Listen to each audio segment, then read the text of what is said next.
During war at that time जो strategies और equipments होते थे, वो क्या क्या स्ट्रैटेजीज होती थी और क्या इक्विपमेंट्स होते थे? तो बड़ा अच्छा सवाल है ये। तो जो मैंने बोला जैसे पहले कि हम लोग मेजर लड़ाइयाँ जो थी वो हम जीत नहीं पाए कभी। तो उसके एक ही 2-3 रीज़न ही थे जो शुरू से चले आ रहे थे। हमने कभी भी ये ध्यान नहीं दिया कि बाहर क्या चल रहा है।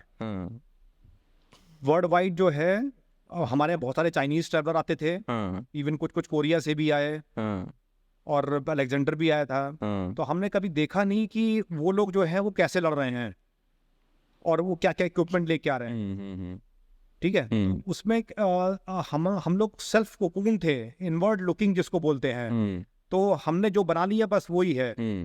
तो हम लोग क्लोज कम्बैट में तो हम लोग मास्टर थे। क्लोज कॉम्बैट में मास्टर थे जो अगर बट क्या हुआ कि उतने बीच में सन 600-700 के बाद में जो टर्क्स थे, जो अरब्स थे, वो उनके यहाँ जो है वो मिलिट्री का जो है बड़े इन्वेंशन चालू हो गए वहाँ में, जब से इस्लाम आने के बाद में स्पेशली। तो उन्होंने जो है कंपोजिट बोज बनाने शुरू कर दिए है। कंपोजिट बोज, हाँ, जिसमें कि लकड़ी के साथ साथ एनिमल मसल भी होती थी ताकि उसको ज़्यादा पावर दिया जा सके। अच्छा। तो वो जो थे वो लाइट वेट होते थे और जो उनकी रीच होती थी वो ज़्यादा होती थी। जो एरोस थे उनको मोमेंटम बहुत ज़्यादा मिलता था। ओके।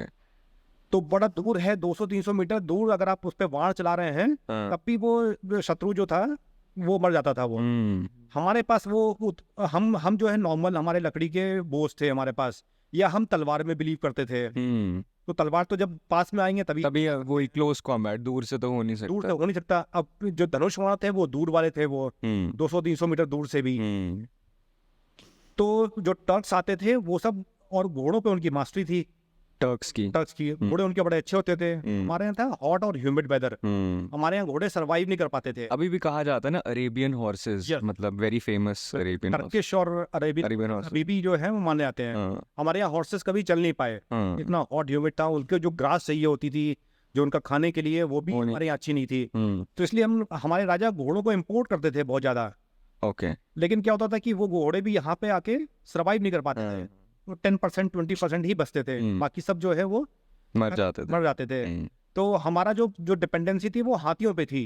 वो स्लो है, वो बहुत स्लो है और लाइबिलिटी थे वो। ओके, है ना, कि अगर उनके चोट लग गई उनके तो वो वापस भाग जाते थे। ये कौन से पीरियड हो गया एग्जैक्टली? 700 के बाद? 700 के बाद से। 700 के बाद, यस, 700 के बाद से। तो एक दो बार जो जब महमूद गजनबी था, वो जो हमारे हिंदू शाही राजा थे जयपाल और आनंदपाल करके, जो उस समय आजकल का जो अफगानिस्तान है वहाँ के प्रांतों में थे, पंजाब में और अफगानिस्तान में। तो वो लोग हाथी पे ही लड़ते थे वो। और वो महमूद गजनबी आता था घोड़े पे, और वो घोड़े ऐसे होते थे कि वो 100 किलोमीटर एक दिन में चलते थे वो।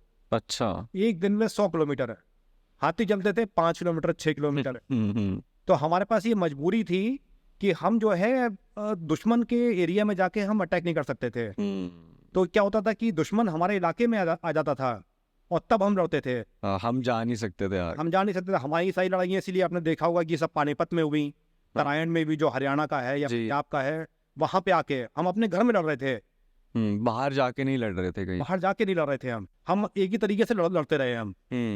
वो लोग थे क्या, हमेशा वो एडवांसमेंट चल रहा था उनका मिलिट्री इक्विपमेंट में। तो मैंने जैसे आपको कंपोजिट बो बताया, ठीक है, एक फिर उन्होंने सैडल एक आया, हॉर्स सैडल, कि घोड़े पे कैसे बैठेंगे ताकि स्टेबिलिटी बनी रहे। है ना, तो आप घोड़ा 100 किलोमीटर की स्पीड से जा रहा है तो आप भी हिलोगे उसके ऊपर। तो उसके हिलोगे तो आपको स्टेबल रहना है, ये नहीं कि आप गिर पड़े उस पे। तो ये सब चीजें उन्होंने लेदर का वो बनाया उन्होंने। तो इस तरीके जो आज भी यूज होता है, मतलब आज भी उसी को यूज कर रहे हैं, सैडल को। फिर उन्होंने ऐसे प्रैक्टिस करते थे वो कि 1 मिनट में 3 तीर चले। हर योद्धा वहां पे 3 तीर चलाता था 1 मिनट में। अच्छा, उसके वाण से, धनुष से 3 तीर निकलना चाहिए 1 मिनट के 1 मिनट में। और हमारे थोड़े स्लो थे, तो किसकी जीत होगी? उन्हीं की जीत होगी। तो ये सब हमारा जो है इक्विपमेंट में हम वीक रहे। हमने ये सीखने की कोशिश नहीं करी कि एक दो बार हम हार गए तो ऐसा इक्विपमेंट कैसे अपग्रेड किया जाए। महमूद गजनवी कितनी बार आया? 15 बार आया 21 साल में। वो 21 साल में जो हमेशा जो है वो हमें हरा के चला गया है। सारी संपत्ति लूट के ले गया, लाखों करोड़ों लाखों लोगों को हम स्लेव बना के लेके गया, उनको वहाँ के बुखारा के और उज्बेकिस्तान समरकंद के बाजारों में बेचा गया हमें। कितना उसने हमारा नुकसान किया, लेकिन हमने सीखना उचित नहीं समझा।